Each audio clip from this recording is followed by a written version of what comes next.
चलो आज हम लोग डायरेक्ट टैक्स में नया इनकम सीखने जा रहे हैं, which is income from house property. अभी तक हमने सैलरी की इनकम देख ली है और अदर सोर्सेज देखा, यही दो देखा है। वैसे 5 हेड्स ऑफ इनकम सीखना है, 2 हो गया, तीसरा आज शुरू होगा हाउस प्रॉपर्टी का। जब यहाँ पे हाउस प्रॉपर्टी की इनकम की बात आती है ना, तो ये मत समझना प्रॉपर्टी को बेचा है, प्रॉपर्टी को भाड़े पे दिया है। क्लियर है यहाँ पे? तो रेंटल इनकम जो आएगी that is income from house property. चलो इसमें कुछ पहले बेसिक चीज़ें बता देता हूँ, कुछ वर्ड्स, कुछ नाम इसके क्या क्या है और किस तरह से प्रॉपर्टी को कंसीडर किया जाता है कि वो भाड़े पे दिया है या नहीं दिया है। फिर हम फॉर्मेट देखेंगे, इसको समझते हैं फिर हम सम स्टार्ट करेंगे। तो चलो, इनकम फ्रॉम हाउस प्रॉपर्टी, एक घर है हमारे पास। अब वो घर जो है हमारे पास, या तो वो हम खुद के रहने के लिए रखेंगे, जिसको बोलते हैं हम लोग SOP, self occupied property. This refers to a property that the owner uses for their own residence. तो क्या इससे रेंट मिलेगा या नहीं मिलेगा? नहीं मिलेगा, क्योंकि हम खुद रह रहे हैं।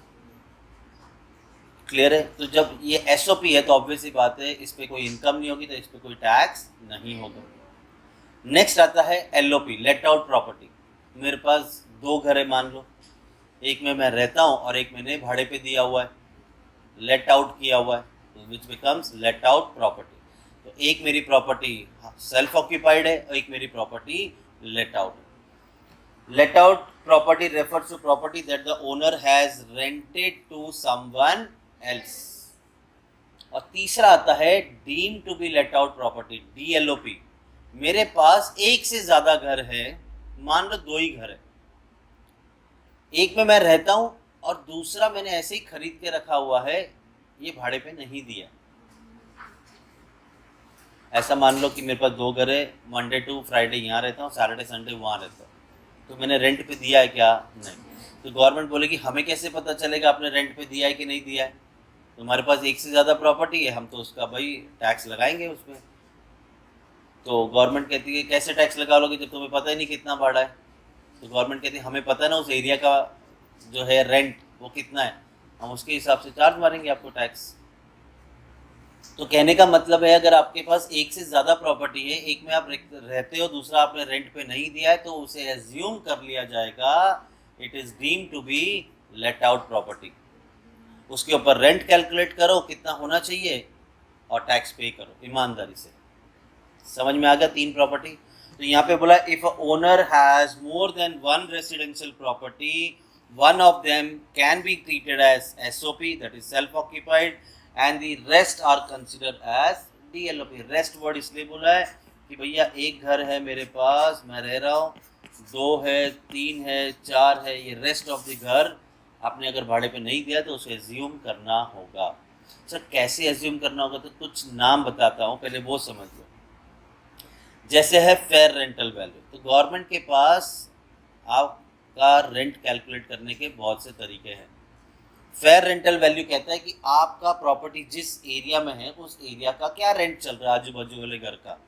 एक तो ये तरीके से पता कर सकते हैं, which is based on market condition and comparison with similar property.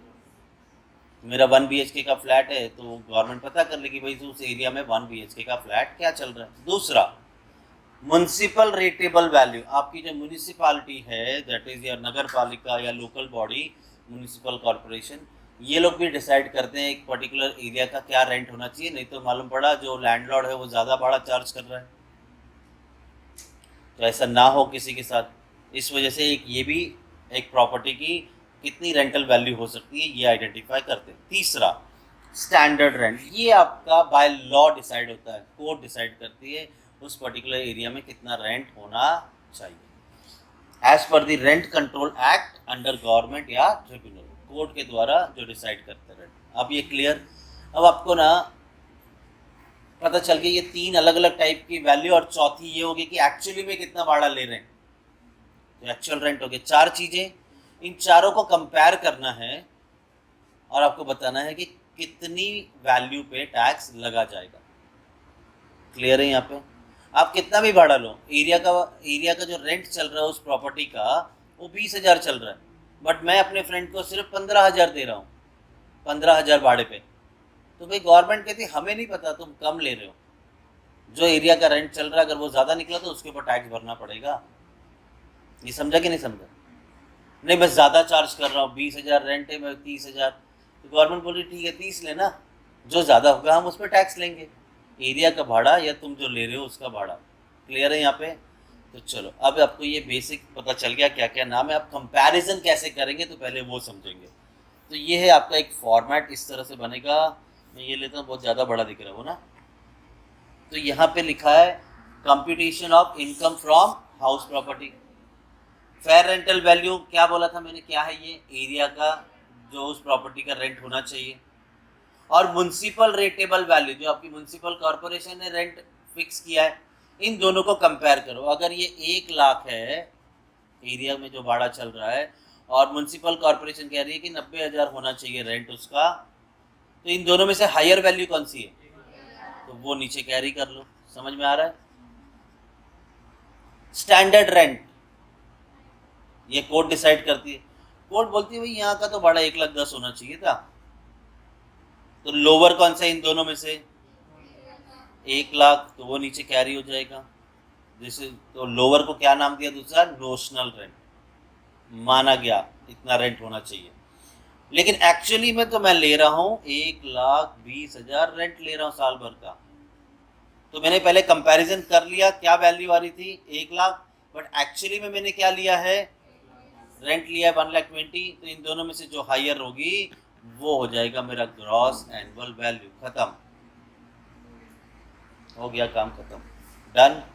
Gross annual value पता चला। पहले आप फेयर रेंटल, म्युनिसिपल वैल्यू और स्टैंडर्ड रेंट इन्हें कंपेयर कर लो, और जो लोअर आ रही है वैल्यू वही आने वाली है, जो लोअर होगी वैल्यू वही आने वाली है आपकी नोशनल रेंट में।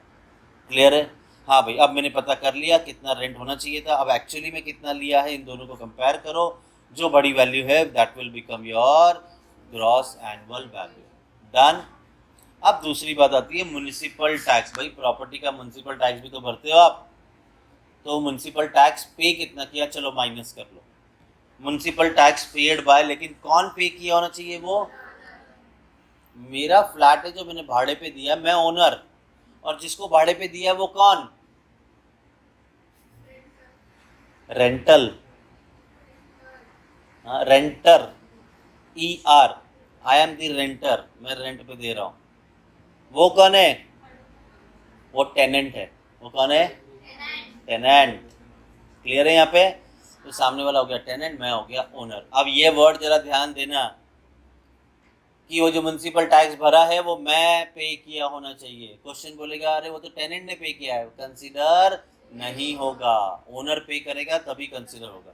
चलो मान लो मेरा ग्रॉस एनुअल वैल्यू 1,20,000 था, मैंने म्युनिसिपल टैक्स भर दिया है 10,000, माइनस करो तो नेट वैल्यू कितनी आई? 1,10,000 बराबर। गवर्नमेंट थोड़ी अच्छी है, बोलती चलो क्या तुम गरीब को मैं लूटूं, जब बाय डिफ़ॉल्ट 30% तो हम माफ़ करते हैं। कितना परसेंट माफ़ करते हैं? तो NAV का 30%, ये कितना आया था? 1,10,000, इसका 30%, 30 परफेक्ट 33 आया, 33,000 माफ़ कर दिया, जाओ। तो कितना पेएबल आया? 77,000। Done done. एक और चीज़ बताया था, मैंने जो घर लिया था ना, वो घर खरीदा, वो पे करने के लिए इतना पैसा तो था नहीं, मैंने लोन ले लिया।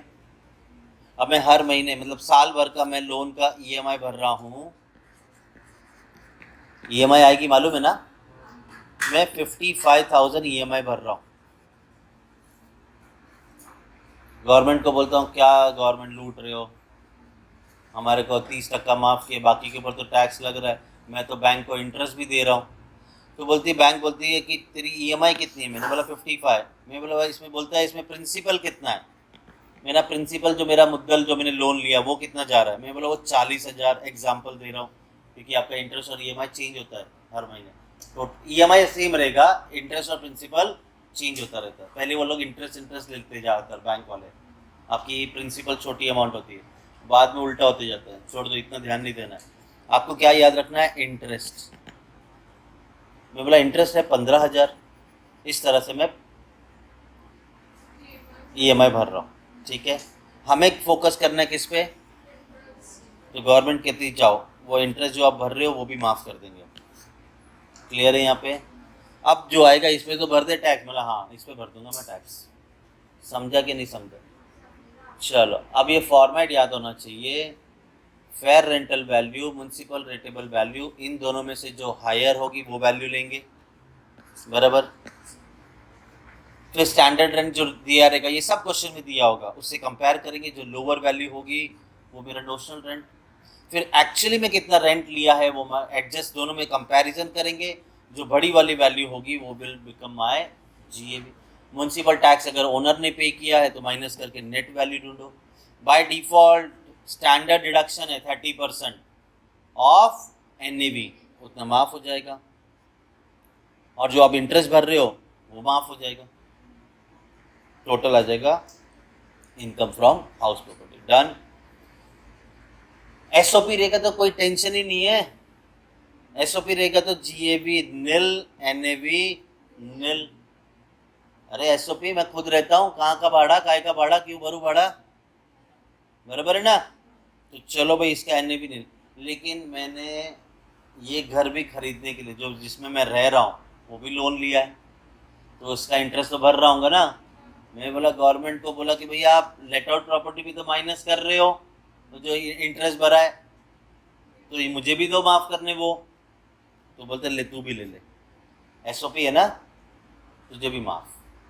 तो LOP हो, DLOP हो, SOP हो, इंटरेस्ट तो माफ़ होगा ही होगा। इसमें एक फंडा आता है, प्री एक्विजिशन इंटरेस्ट। सुन लो सिर्फ, मैंने घर खरीदा, बिल्डिंग बन रही थी, मैंने खरीद लिया। अब वो बिल्डिंग बन रही है, 3 साल लगे। अच्छा तुमको क्या लगता है जब तक मैं घर में एंटर नहीं करूँगा बैंक मुझसे EMI लेगा कि नहीं लेगा? लेगा ना। वो बोलेगा तुमने हमसे लोन लिया है घर खरीदने के लिए, तुम अंदर एंटर नहीं हुए, बना बनाया ले लेते फ्लैट, हमने मना किया था। मैं बोला नहीं, वो बनता हुआ फ्लैट होगा ना तो सस्ता पड़ता है, तो मैंने इस वजह से बोल लिया। तो गवर्नमेंट कहती है कि तो फिर क्या तकलीफ है? मैं बोला इंटरेस्ट भर रहा हूँ मैं 3 साल से बैंक को, बैंक छोड़ नहीं रही है। तो गवर्नमेंट कहती है देखो भाई जब घर होगा तभी ये इंटरेस्ट माफ़ करने मिलेगा। मैं बोला 3 साल बाद मिलेगा घर? तो गवर्नमेंट बोलती सब्र कर ले। मैं बोला फिर ये जो इंटरेस्ट भर रहा हूँ मैं 3 साल से, इसका क्या? गवर्नमेंट बोलती इकट्ठा कर ले, जैसे घर में एंटर होगा माइनस कर लेना। मैं बोला सही है, 3 साल का इंटरेस्ट एक साथ माइनस करूँ? गवर्नमेंट बोलती नहीं, 5 बार में उसको एडजस्ट कर। कितने बार में?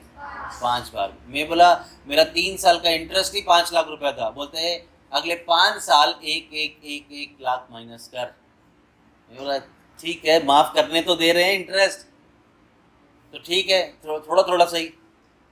समझ में आया? ये प्री एक्विजिशन इंटरेस्ट होता है, ये कैलकुलेट करने आना चाहिए।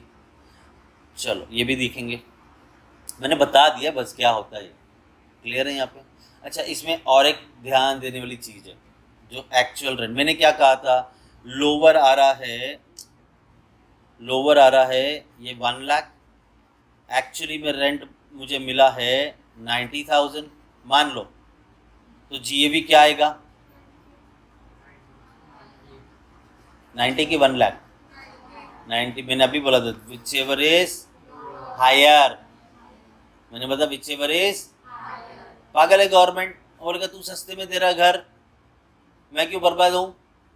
तो जो हायर वैल्यू उस पर GST टैक्स भरना पड़ेगा। समझ में आया? अरे यहाँ पर तुम सिर्फ हायर देखोगे, क्या देखोगे? वही बनेगा GAV। बट ध्यान देना घर वैकेंट ना हो। What is vacant? अरे खाली पड़ा है, मतलब 2 महीने तक तो कोई आया नहीं भाड़े पे। मैं गवर्नमेंट को बोल रहा हूँ जब कोई भाड़े पे नहीं था तो मैं कैसे भरूँ उसका आपको टैक्स? गवर्नमेंट बोलती कितने महीने खाली था? मैंने बोला 2 महीने, चलो माइनस कर दो। इस वजह से ये 90,000 आया है और ये 1 लाख है। मैंने बोला था 1 लाख पे लगेगा, लेकिन अगर ये वैकेंट होने की वजह से तेरे पास भाड़ा कम आया है, वैकेंट होने की वजह से अगर तुम्हें भाड़ा कम मिला है, तो ऐसे केस में जीएवी क्या होगा, तो वहां पे मैं तुम्हें एक चीज सिखाऊंगा किस तरह से जीएवी फाइंड आउट करना। मैं 2 सवाल पूछूंगा, अगर दोनों सवाल के जवाब हाँ है तो भाई जो मेरा एक्चुअल रेंट है वही ले लूंगा। एक सवाल का जवाब अगर ना निकला तो फिर जो चल रहे थे वही चलेगा। तो ये ऐसे नहीं समझेगा, जब तक तुम्हें हाउस प्रॉपर्टी प्रॉपर नॉर्मल सम नहीं सॉल्व करने आएंगे तो कहाँ वहां तक पहुंचोगे। तो पहले हम बेसिक समझेंगे, फिर वहां पे तुम्हारा दिमाग चलेगा। क्लियर है यहाँ पे? चलो तो भैया जितनी कहानी थी बता दी, अब सम चलेगा तो तुम्हें समझेगा। अब यहाँ पे देखो, पहला जो क्वेश्चन दिया है इसमें मैंने सारी वैरायटी इन्वॉल्व करने की कोशिश की है, जिसमें ये वैकेंसी भी आ जाए। क्लियर है यहाँ पे? तो चलो वैकेंसी वाला फंडा क्या है वो पहले ही सिखा देता हूँ, बाकी हम लोग सम करते रहेंगे। क्वेश्चन 1 बोला है mister John owns 4 houses let out to different tenant. इसने 4 घर थे, चारों भाड़े पे दिए, तो चारों LOP. Details of which are as follows, determine the annual value of each house.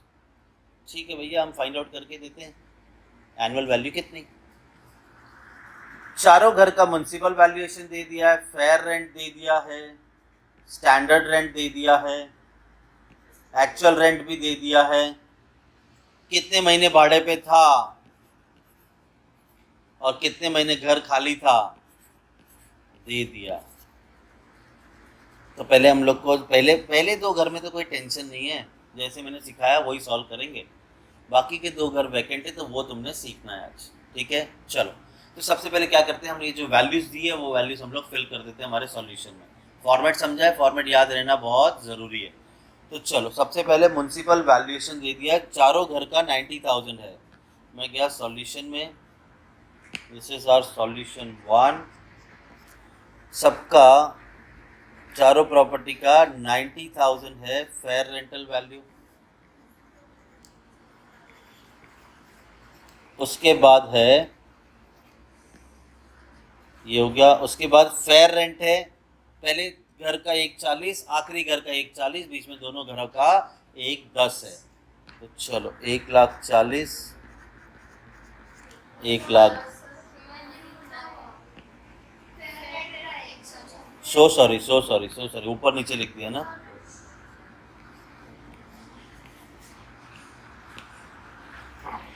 तो इसका फेयर नहीं, क्या दिया इन्होंने, म्युनिसिपल वैल्यू पहले दिया ना। चलो म्युनिसिपल वैल्यू सबका 90,000, और जो फेयर रेंट दिया है वो दिया है 1,40,000, आखिरी घर का 140, मैं ऐसे लिखूंगा 110 और 110। कौन सा मैंने कितना लिखा, तूने बीच में टोका ना मुझे। चलो डन। नेक्स्ट दे दिया आपके पास स्टैंडर्ड रेंट, वो तो हर प्रॉपर्टी का 1,20,000 है, तो स्टैंडर्ड रेंट 1,20,000 हर प्रॉपर्टी का।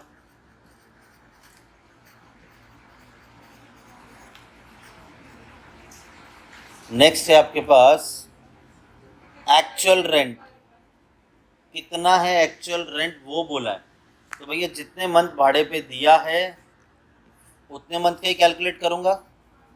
पहला प्रॉपर्टी 12,000 एक्चुअल रेंट है, तो 12 महीने भाड़े पे था, कितना हो रहा है 12,000 इंटू 12, 1,44,000। Very good. तो ये आपका एक्चुअल रेंट है 1,44,000। दूसरा प्रॉपर्टी 8,000 भाड़े पे है, तो 12 महीने भाड़े पे था, 96,000। तीसरा प्रॉपर्टी भाड़े पे दिया है 12,000 में, 11 महीने ही भाड़े पे था, 1,32। आगे 12 महीने नहीं, 12,000 भाड़ा है और 9 मंथ्स के लिए भाड़े पे दिया है 1,08,000। उसके बाद कितना महीना वैकेंट है, ये तो सिर्फ 2 प्रॉपर्टी का है, इसे हम देखते हैं आगे। ठीक है, मैं एक सवाल अभी पूछता हूँ, क्या पहली प्रॉपर्टी में घर वैकेंट था? इसका भाड़ा थोड़ा कम दिख रहा है, क्या वैकेंट था? इसका भाड़ा ज़्यादा दिख रहा है, क्या यहाँ वैकेंट था घर? वैकेंट था। और यहाँ पे वैकेंट था। चलो अब पढ़ते हैं। अब तो मुझे क्वेश्चन से कुछ नहीं चाहिए, सब ले लिया। अब हम करेंगे सॉल्व। सबसे पहले फेयर रेंट और म्युनिसिपल रेट टेबल में जो हायर वैल्यू रहेगी वो लिखेंगे। हाँ, नील मतलब कुछ नहीं, पूरा 12 महीने भाड़े पे, जीरो है वैल्यू, जीरो वैल्यू है। चलो, क्या बोल रहे थे तुम लोग? Very good. 140 और 90, हायर वैल्यू 140 है तो वो लिख देंगे। सेकंड केस में हायर वैल्यू क्या है? 110। थर्ड में, फोर्थ में, उसके बाद हायर और स्टैंडर्ड रेंट को कंपेयर करेंगे, दोनों में जो लोअर वैल्यू रहेगी वो लेंगे। 120, 110, 110 और 120। पहले वाले 2 घर तो मैं तुरंत सॉल्व कर देता हूँ क्योंकि वैकेंट नहीं था। ये 2 प्रॉपर्टी जो थी लास्ट की, ये वैकेंट थी। डन। चलो, तो आप मुझे बताओ, नोशनल रेंट और एक्चुअली में जो रेंट लिया, हायर वैल्यू क्या है? तो गवर्नमेंट 1,44,000 पे टैक्स मांग रही है। सेकंड केस में नोशनल रेंट और एक्चुअल रेंट में हायर क्या है? 1,10,000। अब यहाँ पर मैं 2 सवाल पूछूंगा। क्या आपका एक्चुअल रेंट फेयर रेंट से कम है? भगवान ने मुंह दिया, बोल दो, देख भी लो थोड़ा। हाँ बोल रहे हैं? हाँ मेरा, हाँ तो फिर हाँ क्यों बोला? मैं कह रहा हूँ एक्चुअल रेंट, क्या ये तुम्हारा एक्चुअल रेंट फेयर रेंट से कम है, ज्यादा है? क्यों? अबे क्या पता, मतलब वैल्यू ज्यादा है ना, तो ज्यादा है, बराबर। अब जब तुम्हारा आंसर नो आ रहा है तो मैं आगे कुछ बात ही नहीं करूंगा। मैंने क्या बोला था, आपका आंसर यस आना चाहिए मेरे दोनों सवाल। यहाँ पे पूछता हूँ, यहाँ पे क्या आपका एक्चुअल रेंट फेयर रेंट से कम है? हाँ, तो अब मैं दूसरा सवाल पूछूंगा, क्या ये कम होने की वजह वैकेंसी है? दोनों आंसर हाँ आया, तो जो मेरा फेयर रेंट, जो मुझे एक्चुअली में भाड़ा मिला है, वो हो जाएगा मेरा जीएवी। लेकिन यहाँ पर मेरा सवाल यस नहीं आ रहा है ना, क्या आपका एक्चुअल रेंट फेयर रेंट से कम है? नहीं, तो फिर बात ही मत करो, फिर इन दोनों को कंपेयर करो, जो कर रहे थे वैसे ही सॉल्व करो। इधर मैंने क्या जबरदस्ती ले लिया एक्चुअल रेंट, क्यों लिया? क्योंकि दोनों बार हाँ जवाब आया। क्या क्या आपका एक्चुअल रेंट फेयर रेंट से कम है? हाँ। ये कम होने की वजह वैकेंसी है? हाँ, घर खाली पड़ा था। तो जो आपको भाड़ा मिल रहा है भाई, उस पर ही आप टैक्स भरो, नहीं तो हमने बोला है हायर वैल्यू पे हम टैक्स लेंगे, तो अब तक हायर वैल्यू पे ही टैक्स ले रहे। तो अभी कितना आ जाएगा यहाँ पे? 1,32,000। बस यही है आपका कॉन्सेप्ट। अब आपको समझना बाकी है सिर्फ और सिर्फ क्या? इंटरेस्ट। ठीक है, चलो। तो अब यहाँ पर म्युनिसिपल टैक्स कुछ बोला नहीं था, तो हमें आगे कुछ करने की जरूरत है। तो यहाँ पे जो पूछ रहे हैं ना, डिटरमाइन द एनुअल वैल्यू, तो समझ लो मैं यहाँ पे लिख देता हूँ ग्रॉस एनुअल वैल्यू। मेरा ये सिखाने का मतलब था ताकि आपको ये पता चले कौन सी वैल्यू लेनी है जीएवी में। ठीक है, क्वेश्चन तो आप जो सिखाऊंगा वैसे आएंगे एग्जाम में। तो चलो क्वेश्चन नंबर 2 पे चलते हैं।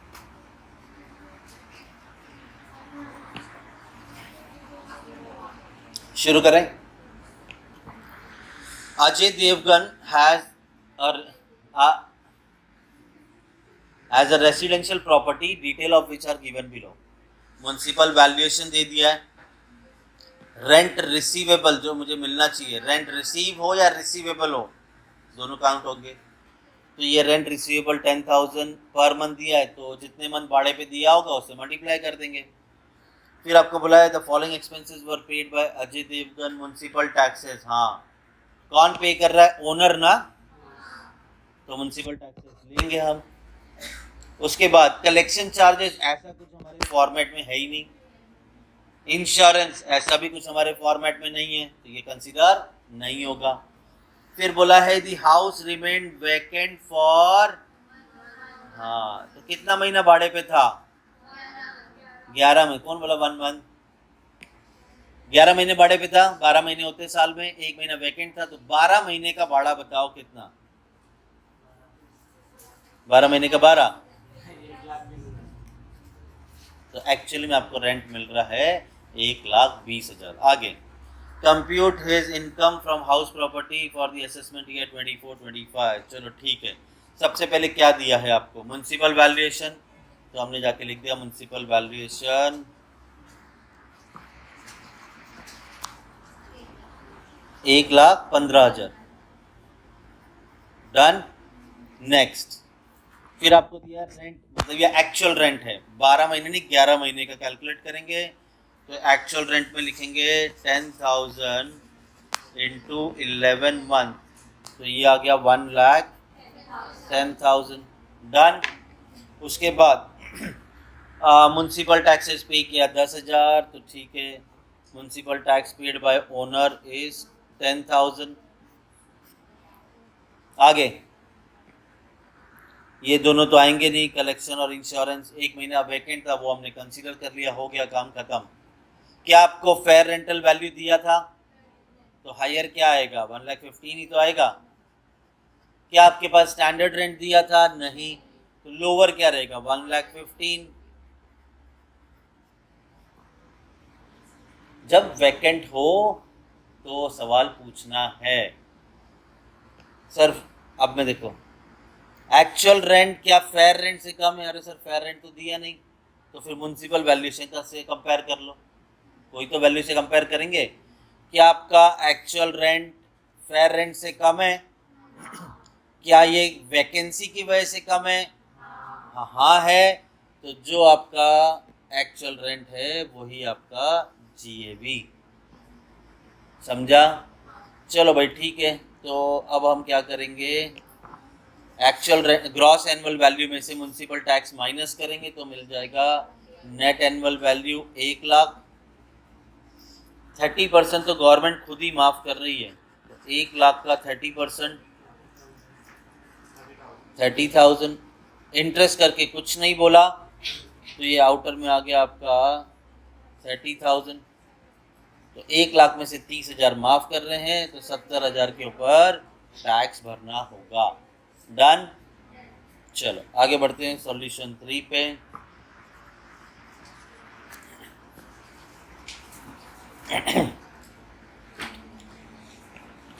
Find out the net annual value, तो लास्ट तक जाना है, नेट एनुअल वैल्यू तक, बस एनएवी तक। Chargeable to tax for the assessment year 24-25 in the following cases. दो अलग अलग लोग हैं, एक्स और वाई, दोनों के घर का नेट म्युनिसिपल वैल्यू दिया है, फेयर वैल्यू दिया और स्टैंडर्ड रेंट दे दिया। दोनों के घर का एक्चुअल रेंट दे दिया है, और period when property remains vacant, घर कितने टाइम तक खाली पड़ा था? 1 महीना। यहाँ पे घर खाली नहीं था, और यहाँ पे बोला लॉस कितना हुआ खाली पड़े रहने से घर, वैकेंसी, तो 1 महीने का भाड़ा आपको पता चल गया 10,500। ये निकाल देंगे क्योंकि आपको साल भर का रेंट दिया है, तो ये आपका 1 महीने का निकाल देंगे, तो 11 महीने का रेंट आ जाएगा। अब आता है इम्पॉर्टेंट, म्युनिसिपल टैक्सेस पेड। अब मैंने यहाँ पे क्या लिखा था, म्युनिसिपल टैक्स कौन पे किया होना चाहिए, लेकिन ये क्या होना चाहिए, पेड होना चाहिए, आउटस्टैंडिंग नहीं चलेगा, ये पेड होना चाहिए। सर पिछले साल का ये साल पे किया, चलेगा चलेगा, लेकिन आउटस्टैंडिंग है तो कंसीडर नहीं होगा। तो देखते हैं क्या दिया, municipal taxes paid paid by x ने और वाई ने पे किया ड्यूरिंग द ईयर, ये तो पिछले साल का दे रहे हैं ना, प्रीवियस ईयर, तो हमको भी तो प्रीवियस ईयर का ही चाहिए, तो यस ये हम लोग म्युनिसिपल टैक्सेस कंसीडर करेंगे। आगे पेड बाय एक्स और वाई कब पे किया है, 31 मार्च 2004 के 2024 के बाद, भैया ये साल पे होना चाहिए। ये साल पेड है क्या, ये साल नहीं, ये आफ्टर बोल दिया, बाद में पे किया, तो वो कंसीडर नहीं होगा, वो अगले साल कंसीडर होगा जिस साल पे किया। पेड बाय टेनेंट, तो ये तो लेंगे नहीं, हम तो लेंगे भाई ओनर ने जो पे किया, तो मिल गया रेंट आपको म्युनिसिपल टैक्सेस। चलो लिख देता हूँ पहले, सबसे पहले मैं म्युनिसिपल टैक्सेस 17,000 और 8,000, तो म्युनिसिपल टैक्सेस है 17,000 और 8,000, डन। चलो आप स्टार्ट से पढ़ेंगे और इसे फिल कर देंगे। म्युनिसिपल वैल्यू दोनों प्रॉपर्टी का दिया 1,20,000 और फेयर रेंट दे दिया 1,30,000, तो मैं सबसे पहले फेयर रेंट लिखूंगा 1,30,000 और म्युनिसिपल वैल्यूएशन कितना दिया है 120, तो यहाँ पे लिख दिया 120। उसके बाद आपको दिया है स्टैंडर्ड रेंट विच इज 1,10,000 दोनों प्रॉपर्टी का।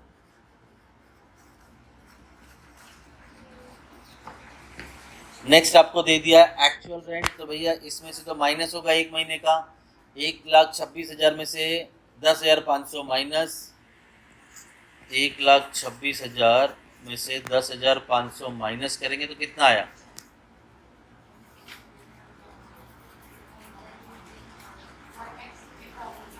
1,15,500। सेकेंड प्रॉपर्टी में तो कोई टेंशन था नहीं, तो जो है वही ले लेंगे 126, वहाँ पे तो वैकेंट था ही नहीं। नेक्स्ट है आपको दिया, ठीक है ये तो कंसीडर हो गया उसी के ऊपर, फिर म्युनिसिपल टैक्स दे दिया वो हमने लिख दिया, बाकी हो गया ख़त्म। अब बताओ मुझे फेयर रेंट और म्युनिसिपल रेट में हायर वैल्यू क्या है, तो यहाँ पे आ गया हायर इज 1,30,000 और यहाँ पर भी 1,30,000। उसके बाद अब मेरे पास है हायर वैल्यू और स्टैंडर्ड रेंट, दोनों में लोअर कौन सा है, तो 1,10,000 एंड 1,10,000। वैकेंट कौन सा वाला घर था, पहला वाला, हाँ तो ये सवाल पूछने होंगे फिर, क्या आपका एक्चुअल रेंट फेयर रेंट से कम है, क्या वैकेंसी की वजह से कम है, तो जो आपका एक्चुअल रेंट है वही आपका जीएवी बन जाएगा, ठीक है। लेकिन जरा ध्यान दो, गवर्नमेंट क्या बोलती है, लोअर पे टैक्स लेगी कि हायर पे, इसका एक्चुअल रेंट हायर है लेकिन हमारा नोशनल रेंट तो लोअर था ना, तो वहाँ पे कुछ सोचने की ज़रूरत नहीं, ऐसा नहीं सोच, जो मैंने बोला है ना अभी वैकेंसी आए तो किस तरह से चेक करना है, तो इसी तरह से भले ये बड़ी अमाउंट है हमें उसे कोई लेना देना नहीं। आपके सवाल दोनों सवाल का जवाब यस आया तो जो एक्चुअल रेंट है वही बन जाएगा आपका जीएवी, डन। चलो सेकंड केस में तो कोई टेंशन नहीं है वैकेंसी का, तो इन दोनों में से जो हायर है वही आपका जीएवी, क्या इसमें से म्युनिसिपल टैक्स माइनस करो दोनों प्रॉपर्टी में, पहला वाला आया 98,500 और दूसरा हो गया सम खत्म। एनएवी पूछा ना उन्होंने, अम्मा यहाँ पे पूछा उन्होंने, नेट एनुअल वैल्यू चार्जेबल पूछा है, सर हमने आगे कर दिया, कर दो, गलत मत करना, बस 30% ही तो निकालना है। चलो आगे बढ़ते हैं थर्ड के बाद फोर्थ क्वेश्चन। अच्छा अब मैंने तुमको यहाँ पे बता दिया था म्युनिसिपल टैक्सेस क्या होना चाहिए, पेड, इस साल में कितना पेड है हमें वही चाहिए, बट इंटरेस्ट जो है ना वो चाहे पेड हो या वो आउटस्टैंडिंग हो दोनों चलेगा, क्लियर है। आउटस्टैंडिंग का दूसरा नाम है ड्यू, क्या नाम है, पेंडिंग है, क्लियर। तो चलो क्या बोला मैंने बेटा बताओ, टैक्स के बारे में मैंने क्या बताया, कब, पिछले साल के पिछले के पिछले साल, इस साल, कब होना चाहिए इस साल, क्या पिछला पिछला किसी भी साल का पेंडिंग, पिछले के पिछले साल का ही पेंडिंग होगा चलेगा, इस साल पे कितना किया हमें बोलेगा। तो मुझे बताओ मैंने इंटरेस्ट के बारे में क्या बताया?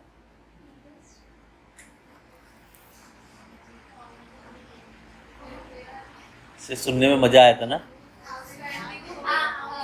पेड हो या आउटस्टैंडिंग हो, दोनों कंसीडर किए जाएंगे। Dew, very good, mountain dew. चलो क्या बोल रही है? चलो नेक्स्ट दिया है, mister Srinivas is the owner of 2 houses. ये ओनर से ये मत समझ लेना कि वही रहता है दोनों घर में, आगे पढ़ना। Both of which are used by him for his own. हाँ अब बोला है, पागल है, दोनों घर में खुद ही रहता है, गवर्नमेंट तो टैक्स लेगी। तो ऐसे केस में एक प्रॉपर्टी को क्या कहते हैं और दूसरी प्रॉपर्टी को क्या कहते हैं? वेरी गुड, एक क्या हो जाएगी? डीएलओपी, एक एसओपी हो जाएगी और एक डीएलओपी। तो अब मुझे नहीं पता कौन सा एसओपी है कौन सा डीएलओपी है, हमें पता नहीं है, ये पता करना भी हमारा ही काम है, तो ध्यान दो।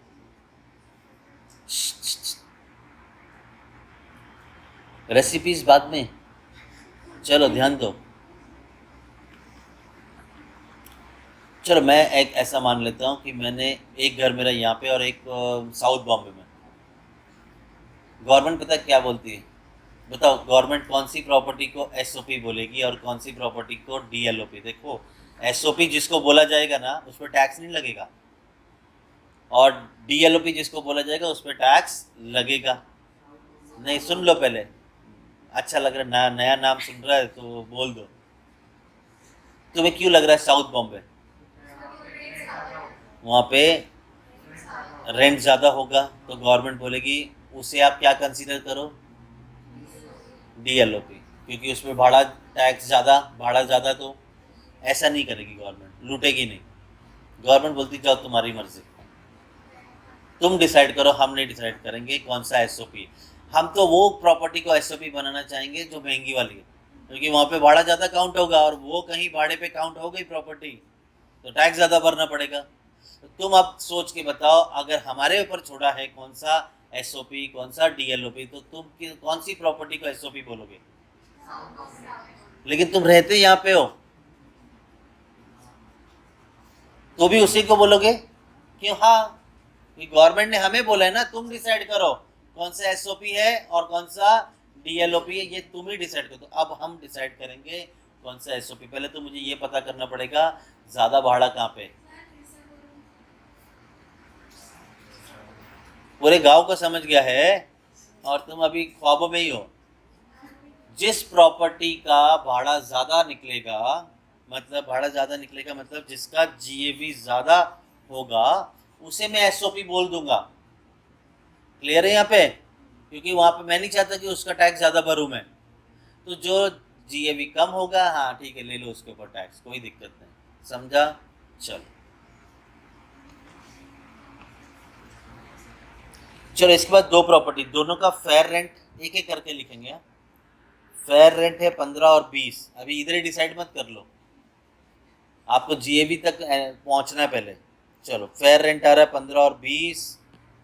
देखा जाए, अगर एक चीज़ उससे पहले बता दूं, जो एसओपी, मान लो अगर ये एसओपी है, जो एसओपी निकलेगा उसका ये सब नील होता है, जीएवी एनएवी नील होता है, बराबर ना, क्योंकि इस पर टैक्स नहीं है। लेकिन अभी जबकि मुझे पता ही नहीं है कौन सी प्रॉपर्टी एसओपी है कौन सी डीएलओपी है, तो मुझे लिखना होगा। तो यहाँ पे आ जाएगा आपका 15,000, यहाँ पे आ जाएगा आपका 20,000। पर मंथ तो नहीं बोला ना? नहीं बोला, ठीक है। म्युनिसिपल टैक्सेस कौन सा लेंगे, ड्यू, पेड की दोनों? सत्यानाश, दोनों कब होगा? इंटरेस्ट। पेड जो होगा वही म्युनिसिपल टैक्स लिखा जाएगा, क्योंकि यहाँ पे पेड लिखा हुआ है। तो नहीं समझे तो देख लेना एक बार। चलो पेड कितना है म्युनिसिपल टैक्सेस? 1500। चलो म्युनिसिपल टैक्सेस 1500 माइनस हो जाएगा, और यहाँ पे भी 1500 माइनस। आगे बढ़ते हैं। फिर आपको रिपेयर, रिपेयर हमारे फॉर्मेट में है। इंश्योरेंस ड्यू पेड नहीं है, इंश्योरेंस का है हमारे फॉर्मेट में नहीं, जो हमारे फॉर्मेट में नहीं उसकी कोई जगह नहीं।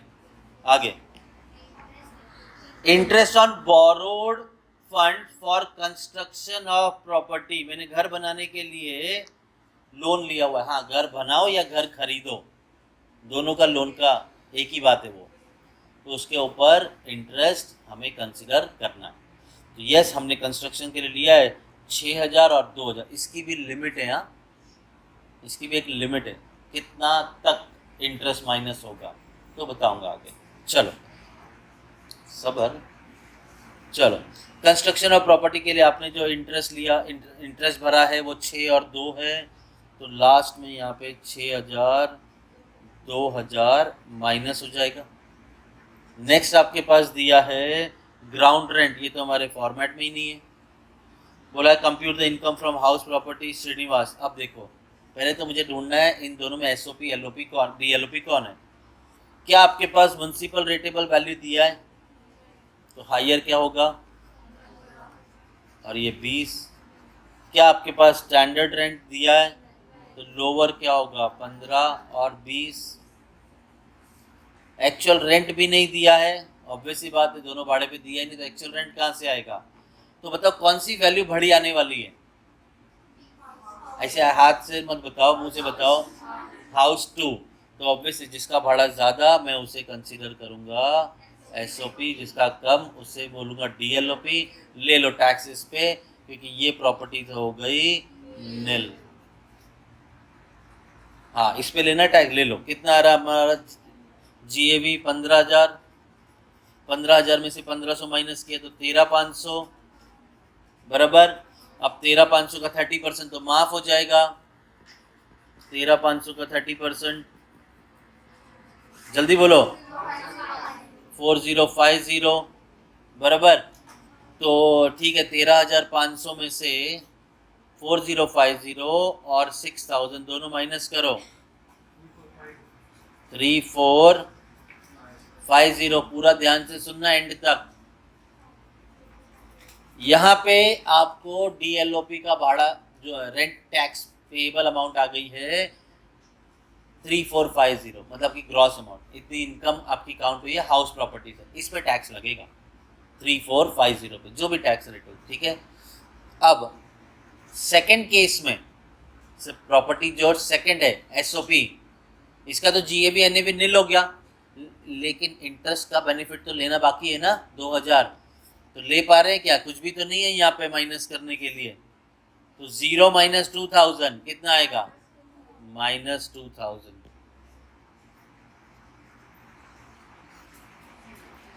सर इनकम माइनस में, हाँ हाउस प्रॉपर्टी की माइनस में, इसका बेनिफिट नेक्स्ट ईयर में भी ले सकते हैं, लेकिन नेक्स्ट ईयर क्यों वेट करें। मैं बोल रहा हूँ गवर्नमेंट को इतने पे टैक्स लग रहा है, इतने पे माइनस हो रहा है, तो करने दो ना माइनस, गवर्नमेंट बोलती कर लो। तो आपका net income from house property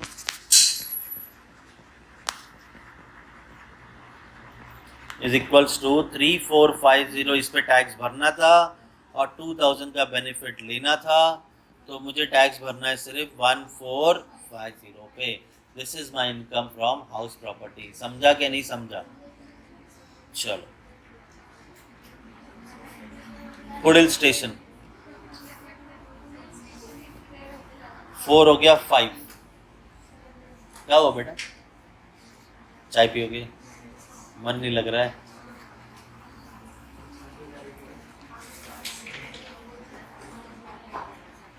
चलो रेडी, आगे बढ़ते हैं। Question number 5, silence. वहां पे भी रेसिपी चल रही है।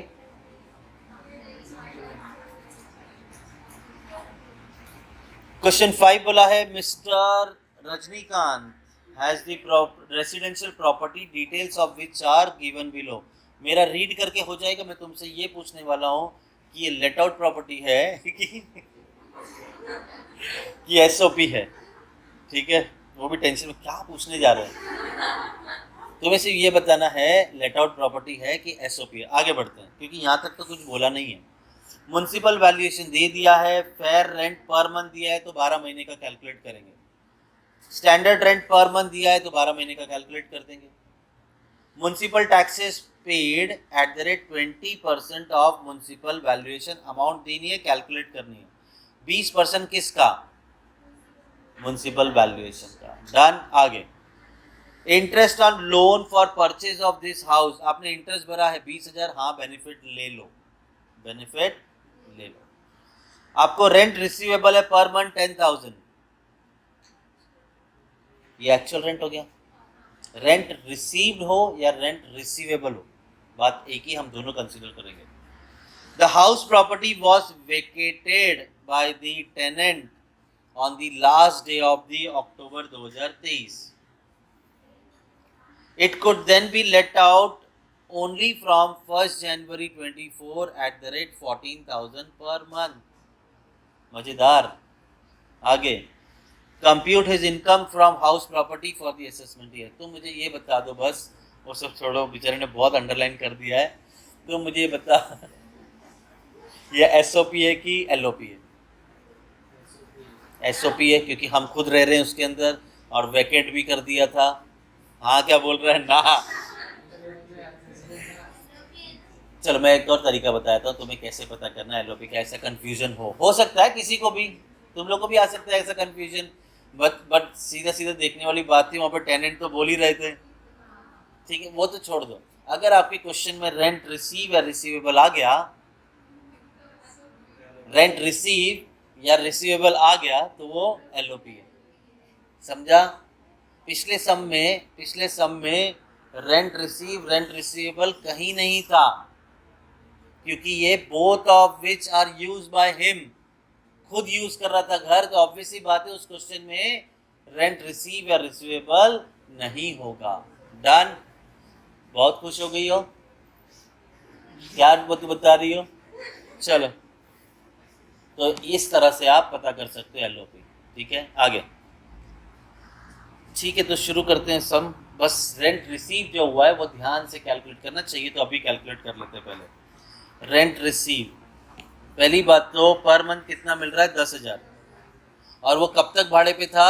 अक्टूबर, मतलब अप्रैल, मई, जून, जुलाई, अगस्त, सितंबर, अक्टूबर, यहाँ तक लास्ट डे ऑफ अक्टूबर, मतलब पूरा अक्टूबर महीना। 1 2 3 4 5 6 7 महीने के लिए भाड़े पे था।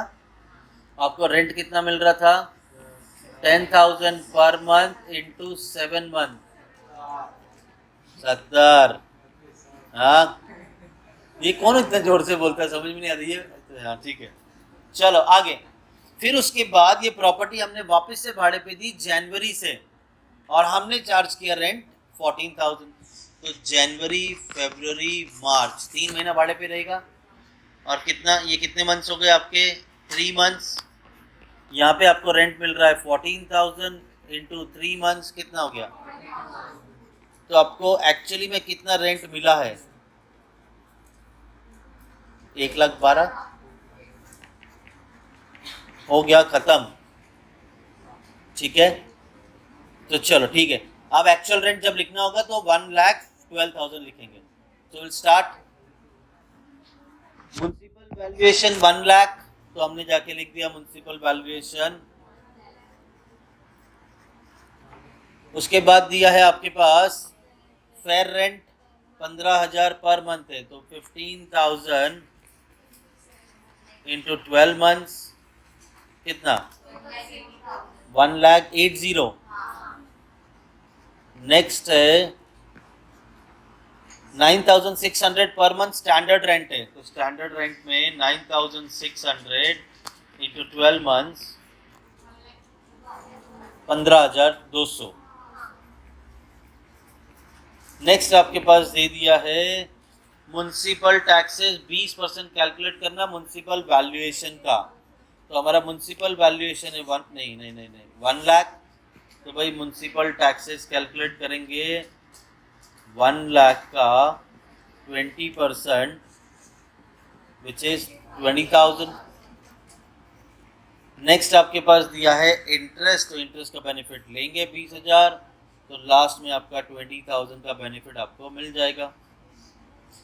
उसके बाद आपको दिया है रेंट, तो रेंट हमने कैलकुलेट कर दिया है 1,12,000, तो यहाँ पे एक्चुअल रेंट आ गया 1,12,000। और क्या दिया है आपके पास? ठीक है, ख़त्म, और कुछ भी नहीं दिया, तो ठीक है सॉल्व करेंगे। फेयर रेंट और म्युनिसिपल में हायर वैल्यू 1,80,000, हायर और स्टैंडर्ड में लोअर वैल्यू 1,15,200।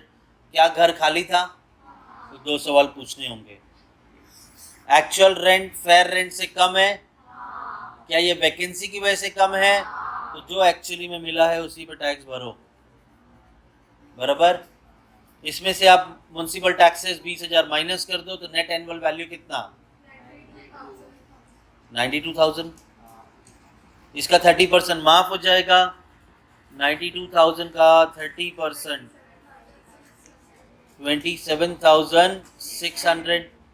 अब ये 27,600 और ये 20,000, टोटल आपको बेनिफिट मिल रहा है 47,600। चलो एनएवी में से माइनस कर दो, 44,400 इज योर टैक्सेबल अमाउंट। ठीक है,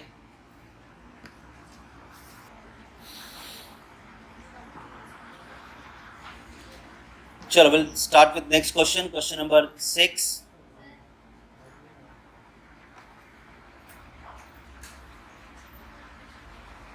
ओके, क्वेश्चन नंबर 6 में बोला है mister Girdhar is the owner of 2 house property, Giri Vihar और गिरी कुंज, 2 अलग अलग घर है उनके पास, of which Giri Vihar is self occupied while the other one is let out. लो भाई ठीक है, तो यहाँ पे पहले ही बता दिया इन्होंने, गिरी विहार सेल्फ ऑक्यूपाइड है और ये लेट आउट प्रॉपर्टी है।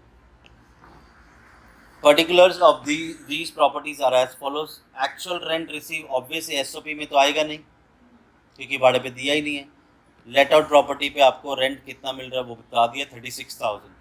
म्युनिसिपल वैल्यूएशन दोनों का बताया, फेयर रेंट बताया है, municipal tax paid by owner और टेनेंट, हम कौन सा लेंगे? ओनर।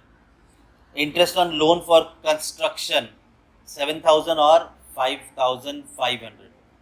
देखो जो आपका लेट आउट प्रॉपर्टी होती है ना, एलओपी,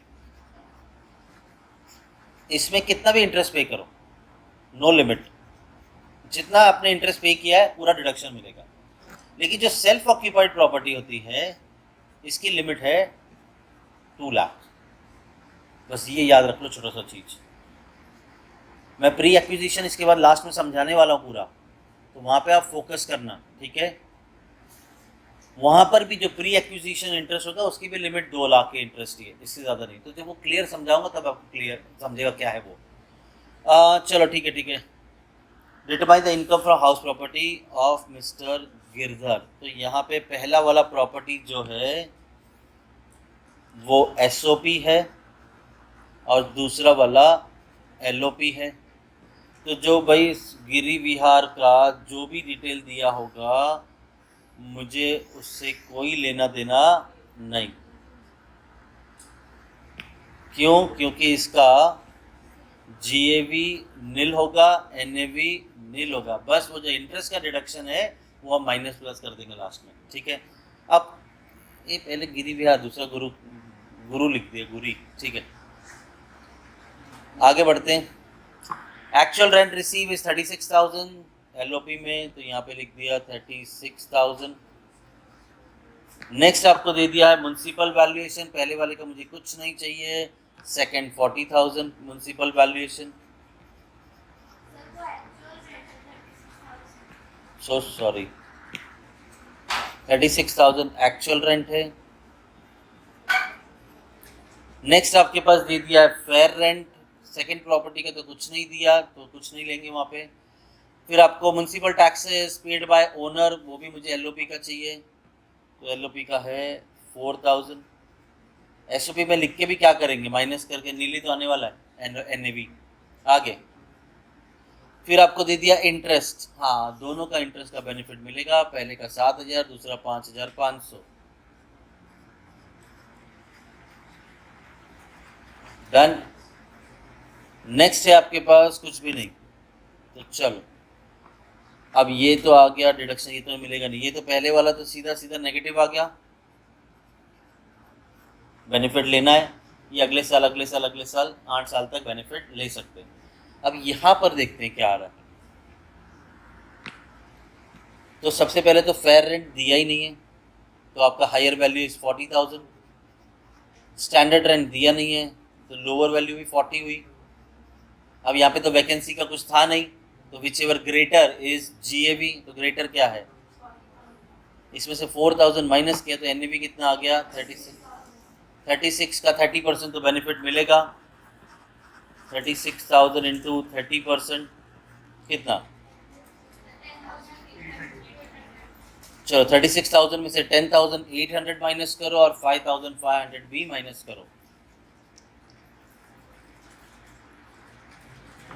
कितना।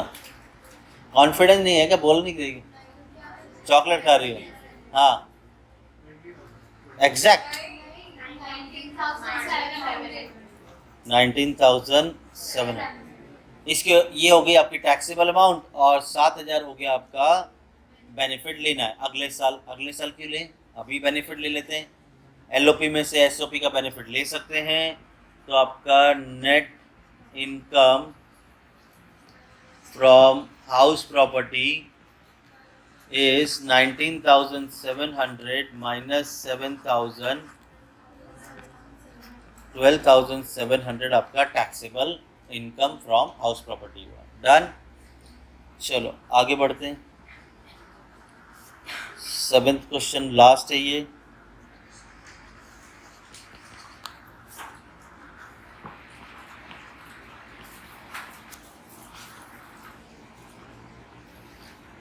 चलो नेक्स्ट बोला है, mister Raman owns 2 houses constructed in March 2020. One whose municipal valuation is 2,50,000 is occupied by him for his own residence. पहला वाला घर सेल्फ ऑक्यूपाइड है, इसका म्युनिसिपल वैल्यूएशन दे दिया है। And the other whose municipal valuation is 2,70,000 is let out. दूसरा वाला let out है, उसका म्युनिसिपल वैल्यूएशन दे दिया। Let out whose municipal valuation is 2,70,000 is let out for rupees 27,500 per month. तो ये 27,500 पर मंथ 12 महीने का कैलकुलेट करेंगे तो ये आ जाएगा साल भर का कितना रेंट है एक्चुअल, कितना आ रहा है 3,30,000। तो 27,500 इंटू 12 इज 3,30,000, ये आपका एक्चुअल रेंट हो गया। चलो आगे म्युनिसिपल टैक्सेस दिया है, हम कंसीडर करेंगे। लैंड रेवेन्यू ऐसा कोई हमारे फॉर्मेट में नहीं है। Interest on loan for construction house consider करेंगे।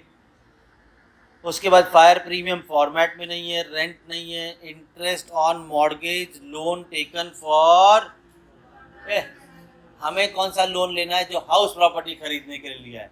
डॉटर का लोन का इंटरेस्ट का बेनिफिट यहाँ नहीं मिलेगा, तो ये भी काम का नहीं हो गया, सम खत्म। तो चलो शुरू करते हैं। SOP, जो SOP है उसका तो मुझे कोई डेटा नहीं चाहिए, बिकॉज उसका NAV नील, सिर्फ इंटरेस्ट पार्ट देखेंगे। This is nil, this is nil. तो SOP को अभी ख़त्म कर देते हैं इंटरेस्ट लेके। तो आपके पास इंटरेस्ट दिया है 35,000, 2 लाख तक की लिमिट है, तो ये तो 2 लाख से कम है, तो बेनिफिट मिल जाएगा। अब हम सारा डिटेल LOP का पढ़ेंगे। सबसे पहले तो पहला वाला प्रॉपर्टी SOP था, दूसरा वाला जो प्रॉपर्टी है उसका म्युनिसिपल वैल्यूएशन 2,70,000 है, तो इसका म्युनिसिपल वैल्यूएशन 2,70,000। उसके बाद ये भाड़े पे दिया था 27,500 पर मंथ, तो टोटल हो गया 3,30,000। ये एक्चुअली में आपको रेंट मिला है। नेक्स्ट है आपके पास म्युनिसिपल टैक्सेस 35,000। चलो बेनिफिट ले लेंगे म्युनिसिपल टैक्स का। और उसके बाद में लैंड रेवेन्यू आएगा नहीं, इंटरेस्ट आएगा 42,500। नेक्स्ट आपके पास फायर इंश्योरेंस नहीं, रेंट कलेक्शन चार्जेस नहीं, इंटरेस्ट जो पर्सनल लोन है उस पर नहीं, कुछ हो गया ख़त्म। फेयर रेंट दिया नहीं है तो आपका higher value is 2,70,000। Standard rent नहीं दिया है तो lower notional rent is 2,70,000। Vacancy का तो फंडा था ही नहीं यहाँ पे, तो हायर वैल्यू इज GAV। 3,30,000 में से 35 गया तो 2,95,000। 295 का 30% माफ हो जाएगा, 88,000। तुमने पिछली बार कैलकुलेशन गलत किया था, ध्यान देना, तुमने इन दोनों को जोड़ के मुझे बताया था। करना क्या है, 295 में ये दोनों माइनस करना है।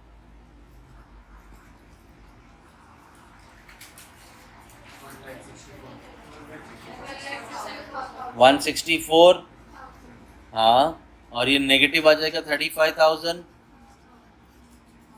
तो याद है आगे क्या करना है, बोलो क्या लिखूं मैं, नेट, बस इतना ही याद है, इनकम फ्रॉम हाउस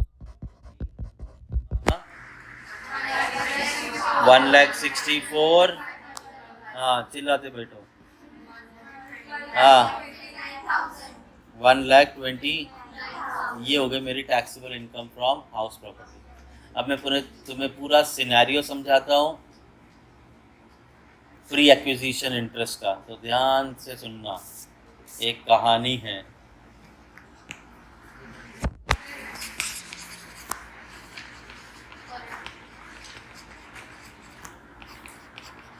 अगर आ गया क्वेश्चन में तो ये कैलकुलेट करके आपको इंटरेस्ट में लिखना होगा, ठीक है।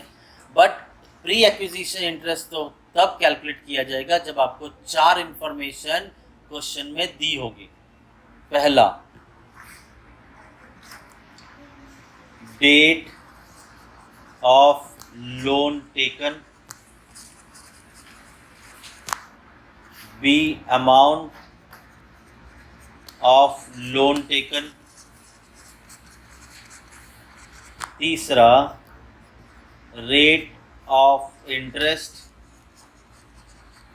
और चौथा डेट ऑफ कंप्लीशन कंस्ट्रक्शन का। आपका फ्लैट जो बिल्डिंग बन रही है तो तब तक आपने इंटरेस्ट भरा है बैंक को, कभी कभी आप पूरी EMI भी भरते हो। अगर आप बैंक को बोलो कि भैया अब तो मैं घर के अंदर गया नहीं हूँ, इंटरेस्ट ले लो, तो बैंक इंटरेस्ट भी लेती है, ठीक है। और रेयर केस में थोड़ा बता रहा हूँ बस आपको। अगर ये चारों इन्फॉर्मेशन दी है तो प्री एक्विजिशन कैलकुलेट करना होगा। ये चारों इन्फॉर्मेशन पहले समझा देता हूँ किस तरह से होगा। ये मेरी बिल्डिंग बन रही है, अंडर कंस्ट्रक्शन है, ठीक है। अब ये मैंने लिया है, मान लो 2020 में मैंने घर लिया, मैं वेट किया, 2021 भी ख़त्म हो गया, 2022 भी ख़त्म हो गया, 2023 भी ख़त्म हो गया, और फिर मुझे जैसे नया साल आया या 1 तारीख को घर मिला। मैं थोड़ा सा ना और पीछे देख लेता हूँ तो तुमको समझेगा क्या है, समझे ना क्या बताने जा रहा हूँ मैं। मैंने ये कोविड से पहले लिया है, 2019 में, और 2020 को कोविड छोड़ो से एक एग्जांपल लो, 2020 21 भी गया और मुझे घर मिल गया नया साल आते ही, एंट्री मिली 2022 में। अच्छा मुझे बताओ, घर खरीदने से घर में एंटर होने तक कितने साल लगे बिल्डिंग बनने में? 4 साल। लो बेटे, एक तो 2019 हो गया, पूरा साल लग गया। वो 19 की शुरुआत में मैंने लिया, मान लो 1 अप्रैल, तो 2019 का मैंने बैंक को इंटरेस्ट भरा, 2020 में भी बैंक को इंटरेस्ट भरा, और 2021 में भी इंटरेस्ट भरा है, और ये जाके मुझे 2022 नया साल आते ही मतलब अप्रैल मान लो, वहाँ पे मुझे घर मिल गया। मतलब मैंने 3 साल तक इंटरेस्ट भरा है। ये 3 साल का इंटरेस्ट मुझे कैलकुलेट करना होगा। टोटल ईयर कितना है? 3 इयर्स। तो जरा ध्यान दो, मैंने लोन लिया था 2019 में। मैं डेट दे देता हूँ तो कि समझे। 1 अप्रैल 2019 में मैंने लोन लिया, जब मैंने बिल्डिंग में घर खरीदा। लोन लिया था मैंने 20 लाख रुपए का, और रेट ऑफ इंटरेस्ट मान लो 10% था, और मेरा घर का कंस्ट्रक्शन खत्म हुआ है 31 मार्च 22 को। तो 19 से 20, 20 से 21, 21 से 22, 3 साल। 3 साल का मैंने इंटरेस्ट भरा। कितना? 22 लाख के ऊपर, तो बीच में बोलती है ना, ऐसे ही होता है। 20 लाख के ऊपर 10% इंटू 3 साल का कितना इंटरेस्ट होता है? हाँ, 6 लाख।